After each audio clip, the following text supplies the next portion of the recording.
السلام علیکم ورحمۃ اللہ وبرکاتہ۔ الادعیۃ المأثورہ، الادعیۃ فی الاستعاذہ، پناہ مانگنے کی دعائیں۔ اس میں 12 سبق ہیں۔ آج انشاءاللہ آپ 5واں سبق پڑھیں گے۔ جلنے، ڈوبنے، زہریلے جانور سے پناہ مانگنے کی دعا۔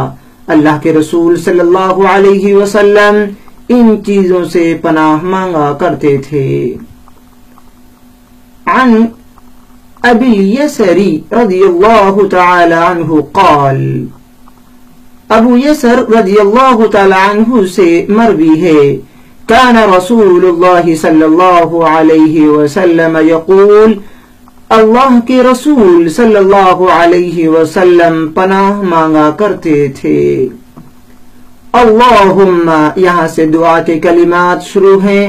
اللہم، اے اللہ، انی اعوذ بک، میں تیری پناہ چاہتا ہوں، من التردی، اونچی جگہ سے گرنے سے، کسی اونچی جگہ سے میں گر جاؤں، کسی پہاڑ سے، کسی گھر کے اوپر سے، کسی چٹان کے اوپر سے گر جاؤں، یا میری گاڑی ایکسیڈنٹ ہو جائے، اوپر سے گر جاؤں، اس سے میں تیری پناہ چاہتا ہوں۔ من التردی، اونچی جگہ سے گرنے سے۔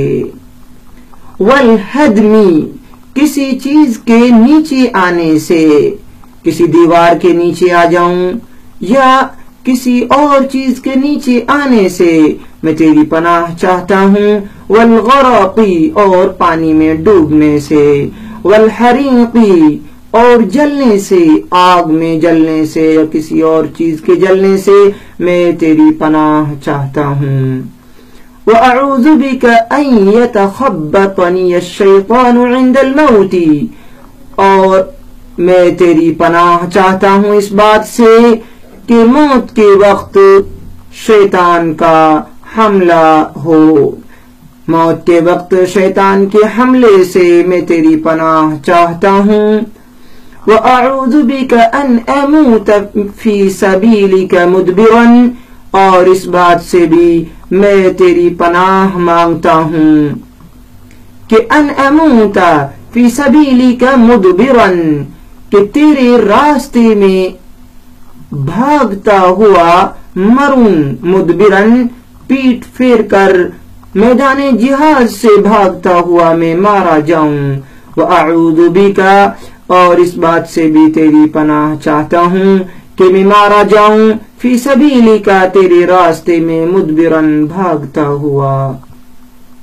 وَأَعُوذُ بِكَ، اور اس بات سے بھی میں تیری پناہ چاہتا ہوں، ان اموت لدیغا، کہ میں کسی زہریلے جانور کے ڈسنے سے مروں۔ ان اموت، کہ مجھے موت آئے، لدیغا، کسی زہریلے جانور کے ڈسنے سے۔ ہمیں بھی ان کلمات کو یاد کرنا چاہیے، اور اللہ کے رسول صلی اللہ علیہ وسلم جس طریقے سے ان چیزوں سے پناہ مانگتے تھے، ہمیں بھی پناہ مانگنی چاہیے۔ یقیناً یہ کلمات بہت ہی پیارے اور جامع کلمات ہیں۔ انسانی زندگی میں امن و سکون اسی وقت آ سکتا ہے جب آدمی نبی اکرم صلی اللہ علیہ وسلم کی زندگی پر چلتے ہوئے جن چیزوں سے اللہ کے رسول صلی اللہ علیہ وسلم بچا کرتے تھے، پناہ مانگا کرتے تھے، ان سے ہمیں بھی پناہ مانگنی چاہیے، اور اپنی زندگی کو بہتر بنانے کے لیے، اپنی آخرت کو سنوارنے کے لیے، تقوی اور اطاعت میں بلند مقام حاصل کرنے کے لیے ہمیں یہ دعائیں یاد کرنی ہیں، اور اپنے بچوں کی تربیت اسی انداز میں کرنی ہے کہ وہ ساری چیزوں کی پناہ اللہ رب العالمین سے مانگے، کوئی اور دوسرا پناہ دینے والا نہیں ہے، صرف اور صرف ہر چیز سے پناہ اللہ رب العالمین ہی دینے والا ہے۔ رواہ النسائی، یہ حدیث صحیح ہے سنن نسائی کے اندر۔ باب الاستعاذۃ من التردی والہدم، رقم الحدیث، حدیث کا نمبر ہے 5531۔ التردی، اونچی جگہ سے گرنے، التردی، اونچی جگہ سے گرنے۔ الہدمی کسی چیز کے نیچے آنے، کسی دیوار کے نیچے دبنے سے. الغرق ڈوبنے، پانی وغیرہ میں ڈوبنے سے.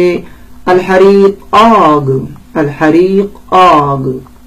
مدبرن پیٹھ دکھا کر بھاگنا، مدبرن پیٹھ دکھا کر میدان جہاد سے بھاگنا. لدیغن ڈسنا، لدیغن کسی زہریلے جانور کا ڈسنا. اس طریقے سے پناہ مانگنے کا یہ 5واں سبق مکمل ہوا. اللہ تعالی ہم سب کو بہتر انداز میں دینی تعلیم حاصل کرنے کی توفیق نصیب فرمائے. ہمارے ان اسباق کو آپ دوسروں کے لیے شیئر کریں، یہ آپ کے لیے صدقہ جاریہ بنیں گے. السلام علیکم ورحمۃ اللہ وبرکاتہ.